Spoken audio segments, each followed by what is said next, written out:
Welcome everyone. Today it is a very important session that will decide what you will do in future. You have just completed your foundation examinations. Now what shall you do? There are three type of possibilities for you. तीन तरह की possibilities हो सकती हैं. पहला, एक वो तरह के स्टूडेंट्स जो कि 100% श्योर है कि हम लोग एग्जाम में पास हो जाएंगे. अगर आप 100% श्योर हैं कि हम एग्जाम में पास हो जाएंगे, तब आप बिल्कुल दिमाग पर फाउंडेशन की चीजों को एकदम स्ट्रेस मत लीजिए, फाउंडेशन के बारे में टोटल भूल जाइए और सीधा सीधा इंटरमीडिएट का पढ़ाई चालू करिए. कैसे करेंगे वो मैं 2 मिनट के बाद बोल रहा हूं. First type of student, the students who are 100% sure that कि वो लोग पास हो जाएंगे. दूसरे तरह के स्टूडेंट ऐसे हैं जिनको डेफिनेटली पता है कि शायद पास नहीं होंगे, मतलब दे आर क्वाइट श्योर कि पास नहीं होंगे, उनका एग्जाम अच्छा नहीं गया, तबियत खराब हो गया, व्हाटएवर द रीजन में भी, प्रिपरेशन ठीक नहीं था. तो वो लोग क्या करेंगे, सीधे सीधे फाउंडेशन की पढ़ाई वापस से रीस्टार्ट कर देंगे. और तीसरे स्टूडेंट जो लोग को कंफ्यूजन है, हो भी सकता है नहीं भी हो सकता है, they can clear, they may not clear, वो लोग क्या करेंगे, वो लोग को बारे में, तीनों के बारे में मैं बात करूंगा. तो मैं पहले आपको बात कर रहा हूं कि जो स्टूडेंट 100% श्योर है कि वो लोग पास हो जाएंगे, दे आर 100% श्योर कि आई विल पास. तो what they will do, they will simply start studying for intermediate. Now the biggest problem in front of them is whether they should study with old syllabus or whether they will wait for the new syllabus to come. Oh my god, this is a big problem. इसका काफी हद तक solution है मेरे पास और काफी हद तक सॉल्यूशन नहीं भी है मेरे पास. तो फिर करना क्या है, मैंने कहा इस चीज का क्लेरिफिकेशन अभी तक इंस्टीट्यूट ने किया नहीं है. अगर आप 100% श्योर है कि हम पास हो जाएंगे तो आपको करना क्या है, सिंपल सी बात करो. देखिए, आप एग्जामिनेशन देने वाले हैं, इंटरमीडिएट का एग्जामिनेशन आपका होगा नवंबर 23 नेक्स्ट ईयर. तो it means you have only and only 10 months to go. Sir 10 महीना, December is nearing to completion, जनवरी से लेकर अक्टूबर, 10 महीने, सिर्फ 10 महीने हैं. आपको लग रहा हो 10 महीने बहुत है, बट बहुत कम है ये. अगर आप 100% श्योर हैं कि पास हो जाएंगे तो फिर कैसे पढ़ाई शुरू करें, नया सिलेबस में करें कि पुराने सिलेबस में करें. नए सिलेबस में इंस्टीट्यूट ने क्लेरिफाई किया है कि सिर्फ 6 पेपर होंगे, पुराने सिलेबस में इंस्टीट्यूट ने बोला है कि 8 पेपर्स विल बी देयर. तो फिर हम क्या करें, जो सब्जेक्ट्स कॉमन है जैसे कॉस्टिंग, एफएम का इकोनॉमिक्स पार्ट नहीं बोल रहा हूं मैं, कॉस्टिंग, एफएम, फिर उसके बाद में टैक्सेशन, लॉ, ऑडिट, जो चीजें एकदम कॉमन है. अकाउंट्स भी कॉमन ही है, पर अकाउंट्स में कुछ टॉपिक्स कॉमन नहीं है. तो जो चीजें कॉमन है उसको आप इमीडिएटली पढ़ना शुरू कर सकते हैं. अकाउंट्स के अंदर में मेरे को पक्का मालूम है कि जो आपका अभी इंटरमीडिएट में दोनों ग्रुप का सिलेबस है, वो पूरा का पूरा सिलेबस डेफिनेटली उसमें से थोड़ा पार्ट फाउंडेशन में ट्रांसफर हो जाएगा और थोड़ा पार्ट उसमें बच जाएगा. अब मेरे को एकदम नहीं पता कि कौन सा चैप्टर फाउंडेशन में आएगा, कौन सा चैप्टर इंटरमीडिएट में रहेगा, ये हम लोग नहीं जानते, ये बिल्कुल नहीं जानते. तो फिर हम लोग क्या करेंगे, कॉर्पोरेट अकाउंटिंग के टॉपिक्स पहले पढ़ाई करेंगे. जहां पर भी आप इंटरमीडिएट का ट्यूशंस लेंगे वो डेफिनेटली आपको अकाउंट्स के सब्जेक्ट में आपको जरूर बताएंगे कि ये चैप्टर हम लोग 100% श्योर है. जैसे कॉर्पोरेट अकाउंटिंग के अंदर में holding company, subsidiary company, advance में अकाउंटिंग स्टैंडर्ड्स, फिर उसके बाद में buyback of shares, redemption of preference shares, redemption of debentures, schedule 3 balance sheet prepare करना, एमलगमेशन ऑफ कंपनीज, ये सारी चीजें आपके इंटरमीडिएट के सिलेबस में ही रहेंगी. हाँ, कुछ चैप्टर हैं शायद I am not very sure, क्योंकि अभी तक इंस्टीट्यूट ने क्लेरिफाई नहीं किया, branch, departmental, hire purchase, insurance claim, हो सकता है फाउंडेशन में आ जाए. तो ये चीज आपके इंटरमीडिएट में जहां पर आप ट्यूशन लेंगे वहां पर आपको बताया जरूर जाएगा. They will definitely clarify. Professional से अगर ट्यूशन लेंगे तो वो लोग को जरूर कैलकुलेशंस वो लोग करके रखे हैं. तो सर जो लोग 100% श्योर हैं वो लोग कॉमन सब्जेक्ट्स पढ़ना इमीडिएट बेसिस पर चालू कर दीजिए. सर आज से ही पढ़ना स्टार्ट कर दीजिए, सिंपली बिकॉज आपको लग रहा है 10 महीना बिल्कुल आपके हाथ में चुटकियों में निकल जाएगा. अगर आप दोनों ग्रुप के बारे में सोच रहे हैं तो आप अब भी इमीडिएट बेसिस पर पढ़ना शुरू करिए. आज के आज ट्यूशन ज्वाइन करके, एक दिन में 2 दिन में ट्यूशन ज्वाइन करके इमीडिएट बेसिस पर क्रिसमस के पहले ही पढ़ना शुरू कर दीजिए. अगर आप 100% श्योर है कि हम पास हो जाएंगे और मेरे को नवंबर में एग्जाम देना है, और दोनों ग्रुप देना है। तो कैसे पढ़ेंगे? जो मैंने आपको बताया, सारे सब्जेक्ट पढ़ना चालू करेंगे। हाँ, एफएम में इकोनॉमिक्स पार्ट जो कि फाउंडेशन में आ जाएगा तो वो नहीं पढ़ेंगे। तो जिनसे ट्यूशन लिया जाएगा वो लोग आपको जरूर ये चीज क्लैरिफाई गाइड करेंगे। अकाउंट्स में कुछ टॉपिक जो फाउंडेशन में आ जाएंगे वो आप डेफिनेटली आपके टीचर्स बता देंगे कि ये अभी मत पढ़िए। और जो 100% श्योर है कि अकाउंट्स में रहेंगे, जैसे एमलगमेशन हुआ, holding company, subsidiary companies, corporate accounting, वो banking company, insurance company, electricity, ये सब जो रहेगा ये 100%, जो कि फाउंडेशन में आ ही नहीं सकता, वो चीज आप अकाउंट्स में पढ़ लेंगे। ऑडिट इंटरमीडिएट में रहेगा, लॉ इंटरमीडिएट में रहेगा, टैक्सेशन इंटरमीडिएट में रहेगा, कोई क्वेश्चन ही नहीं है। तो आप इंटरमीडिएट का पढ़ाई इमीडिएट बेसिस पर चालू कर देंगे। सर कुल मिलाकर शॉर्ट में समराइज करिए, जो लोग 100% श्योर है कि वो पास हो जाएंगे वो लोग अभी का भी इमीडिएट बेसिस पर इंटरमीडिएट का ट्यूशन स्टार्ट कर दिए। सर अब मेरे यहाँ पर कॉस्टिंग और एफएम का ट्यूशन प्रोवाइड किया जाता है, कॉस्टिंग और एफएम का ट्यूशन प्रोवाइड किया जाता है। ये बात क्लियर हो गया। कौन से टीचर से ट्यूशन ले ये मैं पब्लिक प्लेटफॉर्म पर नहीं बोल सकता, ये आप मेरे से पर्सनली पूछ सकते हैं, मैं अभी यहां पर नहीं बोल सकता।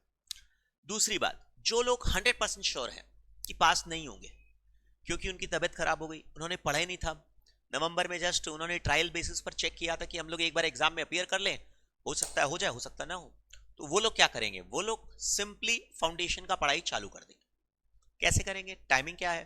वो लोग पहले मेरे को रिक्वेस्ट करके मेरे को मैसेज कर देंगे, मैं उनको मई ग्रुप में ऐड कर दूंगा, या ऑफिस में फोन कर दीजिए, वो जल्दी हो जाएगा। मेरे को आप करेंगे, मैं शाम तक करूंगा, इससे अच्छा ऑफिस में बोल दीजिए कि मेरे को मई ग्रुप में ऐड कर दीजिए और मई बैच में ट्रांसफर कर दीजिए। आफ्टर कंप्लीटिंग फॉर्मेलिटीज, जो भी आपकी फॉर्मेलिटीज है वो कंप्लीट करने के बाद आप मई बैच में ऐड हो जाइए, व्हाट्सएप ग्रुप में भी ऐड हो जाइए और क्लास चालू कर दीजिए। बस सिंपल, पढ़ाई इमीडिएट बेसिस पर चालू कर दीजिए और कुछ नहीं। अब क्वेश्चन उठता है, तीसरे टाइप के स्टूडेंट है जो कि कंफ्यूज्ड है, हो सकता है पास हो जाए, हो सकता है नहीं पास हो, वो लोग क्या करेंगे? They are in actually a dilemma. Now the problem in front of them is very big. Actually exams का रिजल्ट जो है मैं एक्सपेक्ट करता हूं कि 1 मंथ में आ जाएगा रिजल्ट्स। सर 15 से 20 जनवरी के आसपास रिजल्ट्स आ जाना चाहिए, मेरे को ऐसा लगता है। तो 1 महीने के अंदर में वो लोग क्या करेंगे? वो लोग कंफ्यूज हैं कि हम लोग पास होंगे कि नहीं। तो मैं आपको रिकमेंड ये करूंगा कि फॉर दीज 1 मंथ आप बहुत अच्छी तरह से अकाउंट्स और लॉ पढ़िए। मैथ्स और इकोनॉमिक्स मैं आपको रिकमेंड नहीं करूंगा, खास करके मैथ्स तो मैं आपको रिकमेंड नहीं करूंगा कि 1 महीना आप मैथ्स पढ़िए। कंफ्यूज है, मतलब कंफ्यूजन में भी अलग अलग तरीका होता है, ज्यादा चांसेस है पास हो जाए, ज्यादा चांसेस है फेल हो जाए। जो ज्यादा चांसेस है फेल हो जाए वो लोग तो पढ़ना चालू कर दो, और जो ज्यादा चांसेस है पास हो जाए पर शायद पास नहीं हो, वो लोग के लिए बोल रहा हूं मैं। ज्यादा चांसेस है पास होने की प्रोबेबिलिटी थोड़ी सी ज्यादा है, थोड़ी सी हल्की सी 55-60%, पता नहीं है, हो सकता है पास हो जाए, हो सकता नहीं भी हो। और जो लोग फेल होने की प्रोबेबिलिटी ज्यादा है वो लोग तो पढ़ना चालू कर दो फाउंडेशन का। जो लोग पास हो सकते हैं, शायद तकदीर अच्छा हुआ तो हो जाए, नहीं तो अटक भी जाए, वो लोग के लिए बात कर रहा हूं। वो लोग अकाउंट्स पढ़ना चालू रखिए, लॉ पढ़ना चालू रखिए, इकोनॉमिक्स जनरल नॉलेज के हिसाब से पढ़ सकते हैं, कोई बहुत ज्यादा स्ट्रेस मत दीजिएगा इकोनॉमिक्स के बारे में। Mathematics I don't recommend, English part I don't recommend कि अभी पढ़िए। तो ये 2 सब्जेक्ट्स को छोड़कर बाकी अकाउंट्स, लॉ, इकोनॉमिक्स, क्योंकि अकाउंट्स जो है आपके थोड़ा बहुत corporate accounting, partnership accounts, fund accounts, NPO, ये सब चीजें आपको बाद में भी हेल्प करती हैं। थोड़ा थोड़ा इनका हल्का फुल्का एप्लीकेशन होता है, अगर पास हो भी गए तो ये चीजें तो आपके रियल लाइफ में काम आने वाली है। लॉ आपके रियल लाइफ में काम आने वाला है, खास करके कंपनी लॉ, खास करके एलएलपी, कॉन्ट्रैक्ट लॉ, तो ये तो आपके बाद में भी काम आने वाला है। अगर पास हो भी गए तो पढ़ाई आपका नुकसान नहीं होगा। इकोनॉमिक्स बहुत ज्यादा काम नहीं आएगा, बट द पॉइंट है कि आप बिजनेस न्यूज पढ़ना चालू करिए, बिजनेस न्यूज, अपनी इंग्लिश को इंप्रूव करना चालू करिए, अपनी कम्युनिकेशन स्किल्स को इंप्रूव करना चालू करिए। तो that is the strategy that we can implement. और अगर आपके पास टाइम बचता है, मैं अब सबके लिए बात कर रहा हूं, 3 तरह के स्टूडेंट, जो 100% श्योर है पास हो जाएंगे, जो 100% श्योर है पास नहीं होंगे, और जो कंफ्यूज है, हो भी सकता नहीं भी हो सकता। तो मैं तीनों तरह के लिए स्टूडेंट्स की बात कर रहा हूं कि आप प्लीज प्लीज प्लीज अपनी कम्युनिकेशन स्किल्स पर, पब्लिक स्पीकिंग पर, at least you can talk to someone in fluent English, at least try this, कि अगर आप किसी के सामने इंग्लिश में कोई स्टेटमेंट बोलते हैं तो no one can mock you कि the person does not know how to speak English. Sir English में नहीं बोलना जानते हैं, चलिए आप हिंदी में अपने आप को एक्सप्रेस करना सीख लीजिए, इंटरव्यू देना सीख लीजिए कि अगर आप आर्टिकलशिप में जाएंगे तो इंटरव्यू कैसे देंगे, अगर आप जॉब के लिए जाएंगे तब आप इंटरव्यू कैसे देंगे। इन पर्सनालिटी डेवलपमेंट के बारे में थोड़ा सा कोशिश करिए। ये सिर्फ थोड़ी बहुत यूट्यूब में वीडियोस अवेलेबल होते हैं, उनको देखिए, प्लस खुद प्रैक्टिस करिए, अपने मन में कॉन्फिडेंस लेकर आइए। तो that is the strategy that you can implement. खास करके अपनी कम्युनिकेशन स्किल्स को इंप्रूव करना बहुत बहुत ज्यादा जरूरी है। Communication skills means what?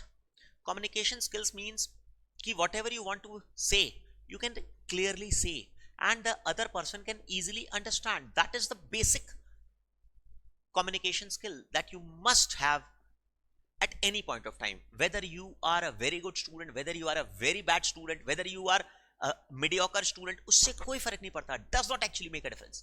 जो आप जानते हैं, जो आप समझते हैं, जो चीजें आप बोलना चाहते हैं वो आप बोल पाए, कम से कम इतनी स्किल तो आप में होनी चाहिए।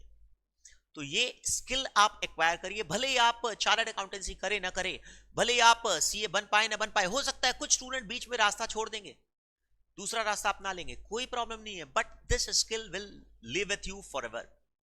तो at least please please please, whatever the case में be, whether you are very good, whether you are very bad, whether you are mediocre, at least try to improve communication skills. How will I improve? जैसा कि मैं आपको foundation की classes में आपको बोला करता था, वही अप्रोच अप्लाई करिए कि आप कुछ न्यूज पढ़ के उसको बोलना चालू करिए, न्यूज़पेपर की समरीज को बोलना चालू करिए। और अब आपको तो सिर्फ बिजनेस न्यूज नहीं, हर तरह की चीजों के बारे में बात करना आना चाहिए। You must be able to express your feelings, कि आप जो जानते हैं वो आप बता पा रहे हैं कि नहीं। और कुछ नहीं है, you start talking in English with your friends. अपने दोस्तों से उनको बोलिए कि भाई थोड़ा सा मेरे से इंग्लिश में बात करिए, मैं आपको इंग्लिश में बात करूंगा, मैं आपसे इंग्लिश में बात करूंगा, something like that you can start at least. It will definitely help you out, it will definitely help you out. और अपने से जो सीनियर्स हैं, अपने से जो अच्छे पोस्ट पर हैं, जो सक्सेसफुल पीपल है, उनको फॉलो करिए, rather than following these Bollywood celebrities, rather than following these film celebrities, rather than following Tollywood celebrities, rather than following politicians and all. Businessman को फॉलो करना चालू करिए कि वो लोग क्या कर रहे हैं, क्या सोच रहे हैं, क्या बात कर रहे हैं, किन चीजों के बारे में बात कर रहे हैं, इन चीजों के बारे में सोचना चालू करिए। मैं सिर्फ और सिर्फ आपको ये नहीं बोल रहा हूं कि आप इंग्लिश इंप्रूव करिए, definitely that is one part of your communication skill, but the point is you have to bring a overall development. तो आप अपना डायरेक्शन ठीक करिए कि इन नॉन मॉनेटरी चीजों में जाने की जगह पर मॉनेटरी चीजों में जाने की कोशिश करिए, कि like start thinking like a businessman, start thinking like a employee, start thinking like a professional. तो that will help you out, that is the only thing that I can recommend. अब इसके बाद मैं आपके क्वेश्चंस, मैं आपसे बोलूंगा कि अब आप मेरे को क्वेश्चंस चैट बॉक्स में लिख कर दीजिए, जो भी क्वेश्चंस होंगे मैं उसका जवाब दूंगा। तो अब आप अपने क्वेश्चंस पूछ रहे हैं, एक एक करके मैं क्वेश्चंस के जवाब दे पाऊंगा। डेफिनेटली सारे के सारे क्वेश्चंस मैं एक साथ में नहीं दे पाऊंगा। सर एक स्टूडेंट ने पूछा कि how to improve grammatical error, that is the what we have already discussed. Grammatical errors को इंप्रूव करने का एक ही तरीका है, start speaking, start reading, start writing, that's it. जो चीज आप पढ़ रहे हैं वो चीज आप बोलना चालू करिए। ये ग्रामेटिकल एरर 15 साल की चीजें होती है, 15 ईयर्स में आपने जो पढ़ा है उन चीजों के ऊपर में डिपेंड करता है। ये एक दिन में नहीं सुधरता, it takes time, but definitely ऐसा नहीं है कि नहीं होगा, जरूर हो पाएगा। तो इंग्लिश बोलना, लिखना और पढ़ना, बोल बोल कर पढ़िए, बोल बोल कर पढ़िए, बोल बोल कर पढ़िए, बात लिखिए, लिख लिख कर प्रैक्टिस करिए। सर सीए छोड़कर सीएमए में जाना सही रहेगा क्या? आई don't recommend that, I actually do not recommend that, I personally do not recommend that at all. और अब जबकि सीए इंस्टीट्यूट अपने सिलेबस को रिवैम्प कर रहा है, तो अब तो बिल्कुल भी नहीं जाना चाहिए, बिल्कुल बिल्कुल भी नहीं जाना चाहिए। अगर आप अपनी लाइफ में सक्सेसफुल होना चाहते हैं तो don't take the easy way, don't take the shortcuts, कि आप इजी कोर्स करके आप एक डिग्री हासिल कर लिए। नो डाउट लॉन्ग रन में, रियल लाइफ में it hardly makes a difference whether you are a CA और अ सीएमए और एमबीए और you don't have any degree. The point is your attitude matters, but the point is if you are doing a strong difficult course, that means it improves your personality, it improves your temperament, it improves your strength, motivation आपको मिलता है कि मैंने इतना difficult चीज successfully कर लिया तो इसका मतलब मैं कुछ भी कर सकता हूं जिंदगी में। ऐसा कुछ नहीं है कि जिसके पास डिग्री है वही आदमी सक्सेसफुल होगा, ऐसा कुछ भी नहीं है। अगर आपके पास कोई डिग्री नहीं है, still you can start your business and you may earn millions and crores, but definitely अगर आप कुछ अच्छा करते हैं तो आपको एक कॉन्फिडेंस मिलता है, आपको इंडस्ट्री में एक्सपीरियंस मिलता है, इंडस्ट्री में आपको रेस्पेक्ट मिलता है।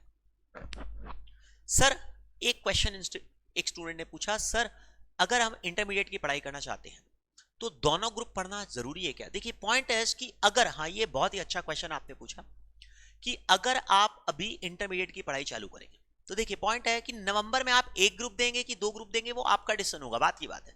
परंतु आज के दिन अभी आप ये मत सोचिए कि मेरे को एक ग्रुप देना है। आज के दिन आप ये सोचिए कि मेरे को दोनों ग्रुप का प्रिपरेशन करना है। प्रिपेयर आप दोनों ग्रुप का करिए स्टार्टिंग में आप प्रिपेयर दोनों ग्रुप का करिए। क्यों? बिकॉज अभी आपके पास 10 मंथ्स है। मेरी बात समझने की जरा कोशिश करिए। You have 10 months in hand. अगर आप अभी एक ग्रुप पढ़ना चालू करते हैं तो मान लीजिए आप नवंबर में स्टूडेंट ने एक ग्रुप दिया, ठीक, गलत नहीं है, बिल्कुल गलत नहीं है, I am not saying that this is wrong. परंतु नवंबर का रिजल्ट जो आएगा वो जनवरी एंड पर आएगा। इंटरमीडिएट का रिजल्ट बहुत लेट से आता है, तो वो 2.5 मंथ्स के बाद रिजल्ट आता है। 10, 12 नवंबर, 10, 12 नवंबर के आसपास आपका एग्जाम खत्म होगा और रिजल्ट्स आएंगे 1-2 फरवरी को। Oh my God! तो वो 2.5 महीने पूरा आपका दिमाग में चलता रहेगा कि मेरे को सेकंड ग्रुप का पढ़ना है कि नहीं पढ़ना है, पढ़ना है कि नहीं पढ़ना। और अगर उसमें पास हो गए, आप अगर नवंबर 23 में एग्जाम देंगे एक ग्रुप का और फरवरी 24 फर्स्ट सेकंड फेब 2024 में आपका रिजल्ट आएगा, तो 2.5 महीने आपको ऑलरेडी बीत गए। फिर 2.5 महीने बीतने के बाद में अगर पास हो गए तो अच्छी बात है, नहीं पास हुए तो फिर से एक ग्रुप का ही पढ़ाई करना पड़ेगा। That is very lengthy process, बहुत लंबा हो जाएगा और 2.5 महीने आप कंफ्यूज रहेंगे कि मेरे को दूसरा ग्रुप का पढ़ना है कि नहीं पढ़ना। तो ऐसा मत करिए। शुरुआत में दोनों ग्रुप की पढ़ाई करिए, बाद में लास्ट में जाकर, लास्ट कब होता है सर? लास्ट में बोलता हूं आजादी के टाइम पर 15 अगस्त। नॉर्मली एक कैलकुलेशन है कि 2.5 महीने पहले, एग्जाम के 2.5 मंथ पहले, आजादी के टाइम पर आप आजाद हो जाएंगे कि मेरे को अब एक ग्रुप देना है कि दो ग्रुप देना है। आजादी तक 15 अगस्त तक, इंडिपेंडेंस डे तक मैं आपको रिकमेंड करूंगा दोनों ग्रुप की पढ़ाई करिए। ट्यूशंस दोनों ग्रुप का ले लीजिए, पढ़ना दोनों ग्रुप का चालू रखिए। उसके बाद आप डिसाइड करिए कि सर मेरे को एक ग्रुप देना है कि दो ग्रुप देना है। That is the best procedure. Because अगर आप अभी से एक ग्रुप का पढ़ाई करेंगे तो फिर आप, माय गॉड, अनबिलीवेबल, बहुत ज्यादा डिले हो जाएगा कि क्लासेस होती है। सर अगर एक पेपर मेरा अच्छा नहीं गया तो हम क्या करें? तब तो मैंने आपको बता दिया। सर अगर मेरा एक पेपर अच्छा नहीं गया तो हम क्या करें? I have already told you. What sir? What you have told? I have already told you कि अगर एक पेपर आपका अच्छा नहीं गया तो आप सिंपली पढ़ाई करना चालू करिए। क्या चीज का? फाउंडेशन का।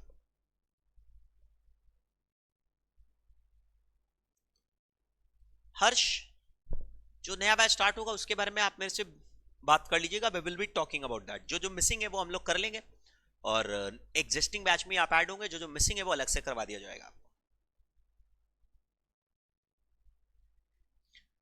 सर अगर मेरा सारा पेपर एवरेज गया है तो मैं क्या करूं?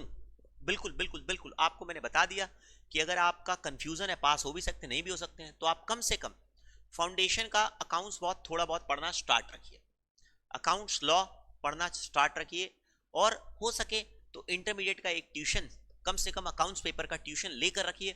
और जहां पर ट्यूशन लेते हैं वहां पर बात करके रखिए कि हम अगर पास हो गए तो इस टर्म में तक एग्जाम वैलिडिटी रहेगा, अगर पास नहीं हुए तो एक और टर्म वैलिडिटी एक्सटेंड कर दिया जाए।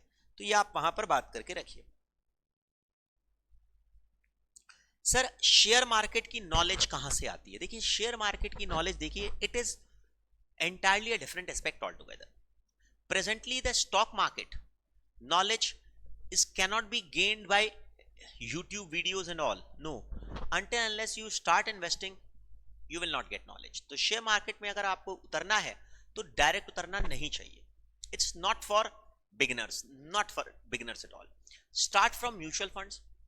Take an experience of 4-5 years. Mutual funds में 4-5 साल तक देखिए, उनको थोड़ा बहुत ट्रैक करिए, और उसके बाद में जब आप 5 साल के बाद थोड़ा आपको एक्सपीरियंस हो जाए, मार्केट का अप्स एंड डाउन समझ में आने लग जाए, तब आप थोड़ा थोड़ा थोड़ा थोड़ा इन्वेस्टमेंट करना स्टार्ट करिए। I am not saying trading करना, ट्रेडिंग करना बिल्कुल बिल्कुल बेवकूफी होगा। 98% ट्रेडर्स इंडिया के अंदर में लूज करते हैं। I am not saying about India, I am saying about world. 98% trader पैसा लूज करते हैं, सिर्फ 2% लोग पैसा कमाते हैं ट्रेडिंग में, खरीद बेच खरीद बेच खरीद बेच। पर इन्वेस्टर्स में उल्टा है, 98% इन्वेस्टर्स इंडिया में कमाते हैं और 2% इन्वेस्टर्स खोते हैं। तो लॉन्ग टर्म का इन्वेस्टमेंट में प्रोबेबिलिटी बहुत अच्छा है सक्सेस होने का, पर शॉर्ट टर्म का ट्रेडिंग में बहुत कम है प्रोबेबिलिटी सक्सेस होने की।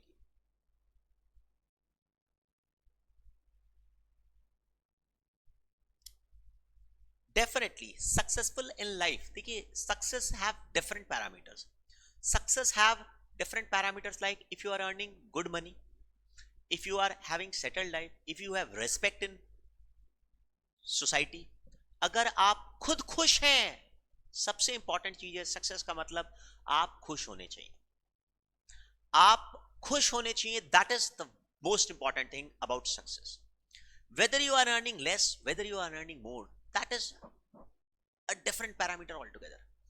पहले आपको ये डिसाइड करना है कि भैया पैसा कमा के मेरे को खुशी मिलता है, no doubt money will give you happiness, no doubt, but up to a certain limit, not beyond that. परंतु वहां तक पहुंचना भी पड़ेगा। वहां तक पहुंचने के लिए डायलॉग बाजी करने के लिए आपको बोलना भी पड़ेगा। ये जो अभी डायलॉग दे रहे हैं वो डायलॉग के लिए पैसा होना चाहिए, तब आप ये बोल सकते हैं कि सर पैसा एक समय तक खुशियां देता है, उसके बाद में नो डाउट इंक्रीमेंटल बेनिफिट्स नहीं मिलता, और ज्यादा पैसा कमाने से और ज्यादा खुशी नहीं मिलता है। परंतु वहां तक पहुंचने के लिए पैसा अच्छा होना चाहिए। तो ये हर कोई आदमी बोल नहीं पाता है, जो सक्सेसफुल लेवल तक पहुंचता है वही बोल पाता है पैसा एक समय के बाद खुशियां नहीं देता है, नो डाउट। तो इसके लिए आपको मेहनत करना होगा, इसके लिए आपको रास्ता चुनना होगा, सक्सेसफुल लोगों को देखना होगा, सुनना होगा, समझना होगा कि वो लोग क्या कर रहे हैं। That is the best way. और प्लीज प्रोडक्टिव चीजों में अपना एनर्जी यूज करना होगा, अनप्रोडक्टिव चीजों में यूज कम करना होगा।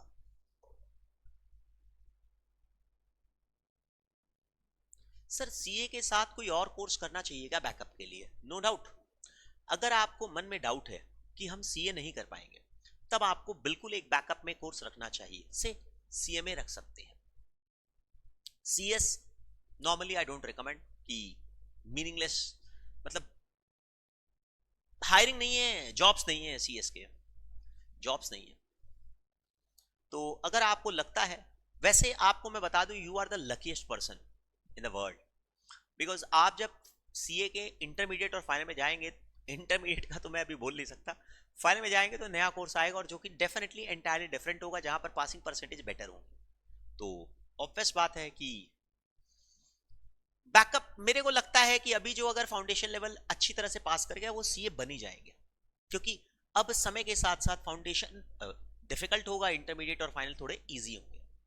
तो बैकअप के लिए रख सकते हैं, सीएमए रखना ठीक है, पर बैकअप के लिए देखिए रितेश, पॉइंट है कि फर्स्ट ग्रुप और सेकंड ग्रुप में अभी 4 पेपर है अभी, बट बाद के अंदर में नए सिलेबस में 3-3 पेपर होंगे। तो अभी ये कंटेंट इंस्टीट्यूट ने खुद ने क्लेरिफाई नहीं किया है कि आपके लिए नया सिलेबस होगा कि पुराना सिलेबस होगा। ये कि एक्चुअली में this is a problem with the institute that does not have any solution at all.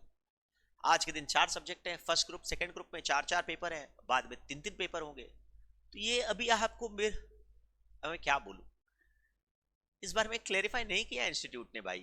हम क्या बोलेंगे कि आपके लिए नया सिलेबस होगा कि पुराना सब्जेक्ट सिलेबस होगा।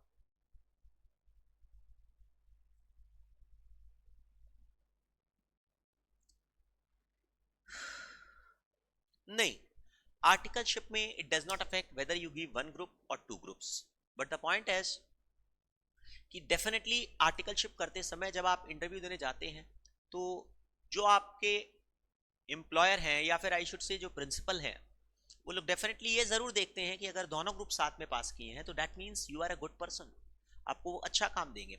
और पर आर्टिकलशिप के दौरान टेक्निकली कोई खास फर्क नहीं पड़ता, हल्का फुल्का माइनर एक दिमाग में हो सकता है, बट आर्टिकलशिप के टाइम पर कोई खास फर्क नहीं पड़ता। बट अगर आप अच्छी फर्म में जाना चाहते हैं तो they don't hire single group, they hire only the students who have pass 2 groups. अगर आप बिग 4 में जाना चाहते हैं या बिग 8 में भी जाना चाहते हैं तो they don't hire students with 1 group at a time.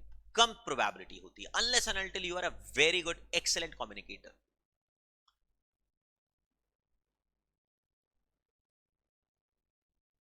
मानस, ये बात जो है ना, आप एडमिन में की चीजें हैं, ये सब ऑफिस में बात करिएगा, ये अभी बोलकर कोई फायदा नहीं है। मतलब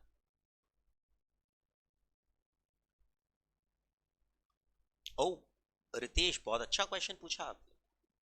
सर, फ्री टाइम में सिलेबस से हटके कौन सी बुक पढ़ना चाहिए to grow up knowledge in CA field? Wow, beautiful, you have done a excellent job. आपके थॉट्स बहुत अच्छे हैं कि सर अगर आपको फ्री समय मिलता है तो कौन सी बुक पढ़ें, कौन सी बुक पढ़ें? एक बुक बहुत मेरी फेवरेट बुक है, you can win.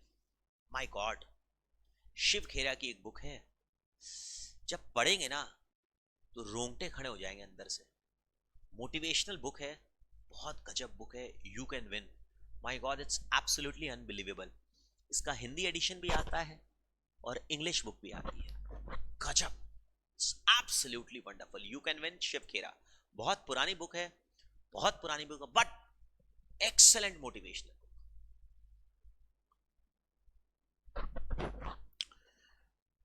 Sukriti, investing के लिए मैं आपको बिल्कुल बिल्कुल बोलूंगा, इन्वेस्टिंग के लिए आप कोर्स अगर करना चाहते हैं तो देखिए, investing is different from trading. There are two different aspects.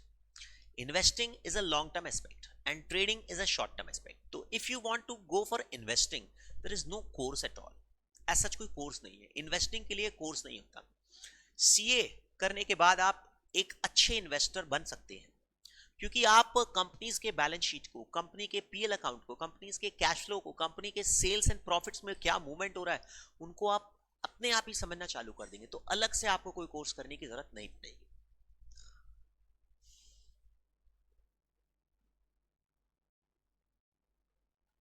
Gupta, I salute कि आप में जो गर्ड्स है ना पूछने की, बहुत अच्छा क्वेश्चन पूछा है। सर, इन्होंने क्वेश्चन पूछा है, बहुत गजब क्वेश्चन पूछा है कि सर अगर हम नहीं, मतलब कोई भी आदमी इस पर्टिकुलर एज में, पढ़ाई के टाइम पर अगर किसी रिलेशनशिप्स में आता है तो रिलेशनशिप्स में आना चाहिए कि नहीं आना चाहिए? देखिए, point is this is actually a subjective answer. मैं आपको डायरेक्ट आंसर नहीं दूंगा, मैं आपको थोड़ा सा इनडायरेक्ट आंसर दूंगा। यूएस के अंदर में जितनी यूनिवर्सिटीज है, Hindu population, Indian population US के अंदर में कितनी है? 2-3-4%, मे बी डेटा में भी रॉन्ग, हाँ, डेटा पर मत जाइए, पर यूनिवर्सिटीज के अंदर में 30 से 40% स्टूडेंट्स, यूएस की यूनिवर्सिटीज में 30 से 40% स्टूडेंट्स इंडियन और चाइनीज हैं। क्यों ऐसा? यूएस के अंदर में इंडियन और चाइनीज का प्रोपोर्शन 2-3% है, 5% टोटल मिलाकर 5-7% होगा, 5 to 7% इंडियन और चाइनीज मिलाकर। और वहां की यूनिवर्सिटीज में 40% लोग इंडियन और चाइनीज हैं। अगर आप यूएस की यूनिवर्सिटी में आप एडमिशन लेंगे तो वहां पर आपको कुछ नया नहीं नजर आएगा। वहां पर आपको लगेगा नहीं कि हम इंडिया के अंदर में नहीं है, मतलब आपको चेहरे सब जाने पहचाने लगेंगे, ये भारतीय भारतीय भारतीय, ये मेरे दोस्त बन गया हिंदी बोलने वाला। क्यों ऐसा? बहुत अच्छा सवाल पूछा सर। क्या क्वेश्चन था, क्या? पूरी बात सुनिए। द पॉइंट इज कि डेवलप कंट्रीज के अंदर में सोसाइटी में अभी सिस्टम क्या है कि अर्ली एज में लोग रिलेशनशिप्स में उलझ जाते हैं, और रिलेशनशिप्स में उलझकर वो उनकी एनर्जी जो है, फिजिकल एनर्जी और मेंटल एनर्जी, फिजिकल एनर्जी और मेंटल एनर्जी दोनों ही उसी रिलेशनशिप्स को मेंटेन करने में, उनके इमोशंस नखरे सुलझाने में खत्म हो जाती है, और वो अपनी लाइफ, अपने बिजनेस में दिमाग नहीं लगा पाते, अपनी लाइफ के बारे में, कैरियर के बारे में दिमाग नहीं लगा पाते। माँ बाप के पास पैसा होता है, सरकार डेवलप्ड है तो अनएम्प्लॉयमेंट अलाउंस भी अच्छा देती है, और वो लोग वहीं पर रह जाते हैं। तो यही कारण है कि डेवलप कंट्रीज की जो ग्रोथ है, वो आज के दिन यूएस में ग्रोथ रेट क्या था, ये यूक्रेन रशिया वॉर के पहले साल में 1% 2% ग्रोथ रेट था, 1% 2% ग्रोथ रेट था। और इंडिया के अंदर में और चाइना के अंदर में, डेवलपिंग कंट्रीज है, ग्रोथ रेट क्या है? 6%, 7% मिनिमम ग्रोथ रेट होता है। क्यों? क्योंकि हम लोग अपनी लाइफ के अंदर में हम लोग ये देखते हैं, इंडिया के अंदर में एक कल्चर बनाया हुआ है कि भाई शादी के पहले रिलेशनशिप्स में लोग कम उलझते हैं। जितने लव अफेयर, जितने ब्रेकअप वहां पर होते हैं, यहां पर उसके प्रपोर्शन में बहुत कम होते हैं। तो क्यों? क्योंकि आप अपनी फिजिकल एनर्जी और मेंटल एनर्जी, ये सोसाइटी ने सिस्टम इसीलिए बनाया हुआ है इंडियंस ने, कि आप अपने शादी के पहले इन चीजों में उलझने की बजाय अपनी लाइफ पर, अपने कैरियर पर, अपने बिजनेस पर ध्यान दीजिए। तो मैं आपको यही बोलूंगा, बस मेरे ख्याल से आपको आंसर मिल गया होगा कि ये रिलेशनशिप्स में अभी उलझना I don't recommend, I personally do not recommend at all. The rest is your choice, क्योंकि आपकी एनर्जी इसी में खा जाएंगे। तो अभी अपनी लाइफ पर ध्यान दीजिए, एंजॉय करने का मौका आपको बाद में मिल सकता है।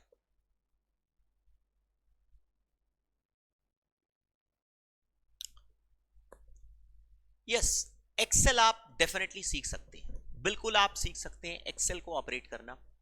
बहुत सारे यूट्यूब पर वीडियोस मिलते हैं एक्सेल को पढ़ने के, एक्सेल को समझने के, और आप प्रैक्टिस करिएगा तब। और दूसरी बात, फाइनेंशियल मॉडलिंग। ये फाइनेंशियल मॉडलिंग जो है, ये एक कोई अलग से वर्ड नहीं है।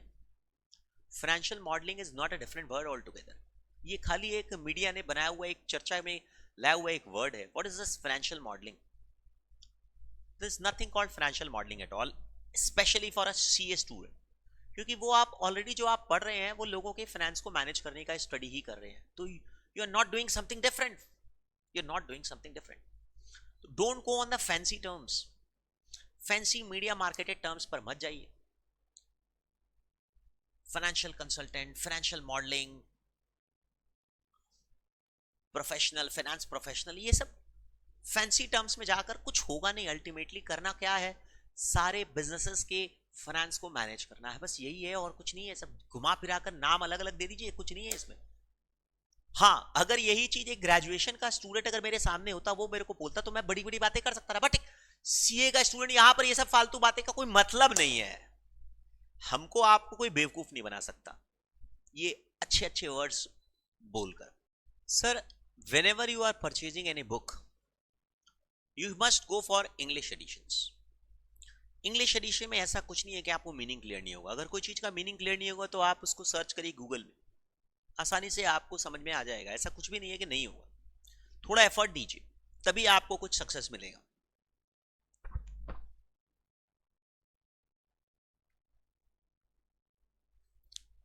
सर, ट्रेडिंग के लिए कोई कोर्स होता है क्या? ट्रेडिंग के लिए देयर आर मल्टीपल कोर्सेज। देखिए भाई, मैं आपको बार बार बोलूंगा कि ट्रेडिंग में अभी आप मत उलझिए। ट्रेडिंग में सक्सेस की रेट है 2%। 2% ऑफ द ट्रेडर सक्सेस पाते हैं, और वो कौन होते हैं? वो बिग इन्वेस्टर्स होते हैं। वो 2% एक बार कमाते हैं, खुश हो जाते हैं और खो देते हैं। 100 में से 1 लाख में से 98,000 लोग खोते हैं पैसा, और बाकी 2% लोग पैसा कमाते हैं। और वो लोग कौन होते हैं? Big industrialist. बिग इंडस्ट्रियलिस्ट होते हैं जिनके पास इनसाइडर इंफॉर्मेशन होती है। तो ट्रेडिंग में मत जाइए, मत जाइए प्लीज। है बहुत सारे कोर्सेज हैं, यूट्यूब पर एडवर्टाइजमेंट्स आते रहते हैं, बट मत जाइए, डोंट गो।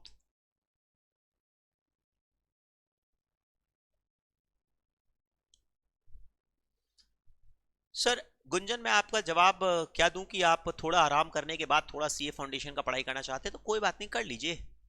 ऐसा क्या है, 2-4 दिन आप आराम कर लीजिए, कोई बात नहीं। सर, आईसीआई सब्जेक्टिव पेपर का चेकिंग लिबरल होता है क्या? देखिए, ये बात बोलना मुश्किल है कि पेपर का चेकिंग कैसे होगा, क्या होगा, ये बात बोलना मुश्किल है। हो सकता है इंस्टीट्यूट को जो पासिंग परसेंटेज मेंटेन करना हो उसके हिसाब से आपका पेपर चेकिंग होगा। रितेश, फैमिली में रिलेशंस कैसे मेंटेन रखें? अब ये बात का मैं क्या जवाब दूं। पढ़ाई के साथ आपको मैनेज करना होगा, थोड़ा आपको कम सोना होगा, फैमिली में भी समय देना होगा, खुश रहना होगा, एनर्जेटिक रहना होगा, बस यही है। फैमिली के काम भी करने होंगे, इसमें कोई शक नहीं है। फैमिली के साथ मिलना भी होगा, फैमिली को भी समय देना होगा, और अपनी पढ़ाई को भी समय देना होगा, दोनों को साथ में करना होगा। ये तो आपको सीखना ही होगा, एफर्ट थोड़ा ज्यादा देना होगा, no doubt.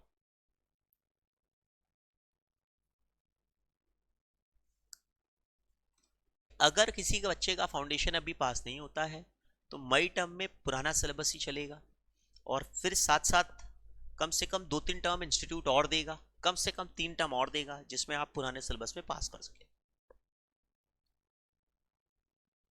Is doing tally good और बैड? टैली आप कर सकते हैं. It's a simple and easy basic software.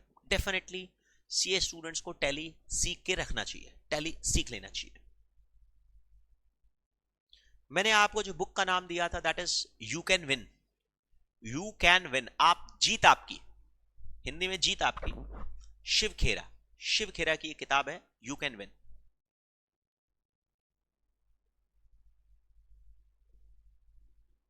Sir इस टर्म में that was an exceptional situation कि चारों के चारों पेपर आसान आए. तो अब पासिंग परसेंटेज इंस्टीट्यूट क्या रखेगा, देखिए ये बोलना ये बहुत बहुत ज्यादा टॉप लेवल मैनेजमेंट का डिसीजन है. ये एग्जैक्टली वो लोग क्या करेंगे ये बोलना पॉसिबल नहीं है. Definitely not at all possible कि पासिंग परसेंटेज बढ़ेगा कि कम होगा, ये cannot say this, seriously cannot say this.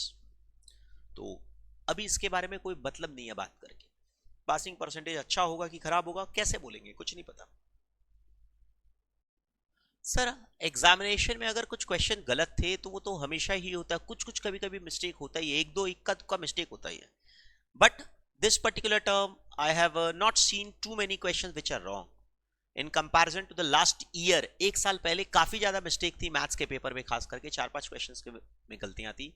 But इस टर्म में ऐसा नहीं है, इस टर्म में गलतियां नहीं थी. सर ग्रेस मार्क्स का क्या सिस्टम है? ग्रेस मार्क्स इंस्टीट्यूट क्या करता है कि अगर आपका 197 आता है तो इंस्टीट्यूट आपको 3 मार्क्स ग्रेस देकर पास कर देता है. 197 आता है तो 3 मार्क्स देकर आपको पास कर देता है. ऑब्वियसली 197 आया और चारों सब्जेक्ट में पास है तो 3 मार्क्स ग्रेस देकर पास कर देता है. वैसे अगर किसी सब्जेक्ट में 39 आया, 38 आया, 37 आया और बाकी तीनों सब्जेक्ट में पास है तो इंस्टीट्यूट पास कर देता है. मतलब 1 मार्क्स के लिए इस तरह से नहीं रोकता, वो लोग नहीं रोकते हैं. 2-3 मार्क्स का इंस्टीट्यूट ग्रेस देता है, प्रोवाइडेड हर सब्जेक्ट में 3 मार्क्स नहीं बढ़ाएगा, हर सब्जेक्ट में 3 मार्क्स नहीं बढ़ाएगा. अगर कोई बच्चा पास हो रहा है, अगर उसको 3 मार्क्स देने से पास हो जाएगा तो पास कर देगा, वो प्रॉब्लम नहीं है. The power of your subconscious mind is also a good book, very good book. I have also read that. But मैं स्टिल रिकमेंड करूंगा कि एक साधारण आदमी को, वो बहुत मोटी बुक है, एक साधारण आदमी को इंडियन राइटर की बुक है, शिव खेरा की बुक है, वो बहुत प्यारी बुक है, यू कैन विन, वो पढ़िए, ज्यादा अच्छा रहेगा. कुछ खास नहीं, 300-400 रुपए लगेगा आज, और क्या. तो all the questions I've answered. There may be some few more questions which may arise in your mind after this session, no doubt. I'm definitely there to help you out. आप जरूर मेरे से पूछिएगा और मैं आपको सवालों का जवाब बिल्कुल दूंगा, ठीक है ना. चल, thank you, welcome, good luck, wish you all the best for your foundation exams and for your future. Good luck, thank you.